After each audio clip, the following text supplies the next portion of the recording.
This episode of Fast Logo Friday was recorded in front of a live studio audience.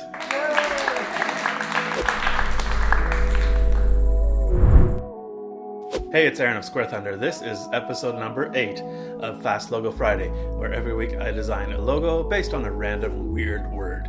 Our word today is GRITH, G-R-I-T-H. It's an Old English word coming from an even older Norse word meaning security. It means a place of security or peace, refuge, sanctuary. I know a lot of us are stuck inside right now as we're social distancing. Today we're going to take the word GRITH and use it to design a logo for a home building company. As usual, we'll start with sketching out some rough ideas with a pencil and paper, and then we'll move into Illustrator and refine one of those concepts even further. And at the end of the process, we'll show the design in some mock-ups so we can see what it looks like in a final context.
If you like what we're doing here on Fast Local Friday, please give us a thumbs up, subscribe to the channel, and that would be much appreciated. I'd like to know what you're doing right now to improve your GRITH as we're self-isolating and social distancing in this time. Comment down below as what you might suggest to improve your GRITH. If you have another weird word that you think would make a good logo, I'd like to hear that. Please comment below. That's much appreciated too. Thanks for watching. We'll see you next time right here on Fast Local Friday. Stay awesome.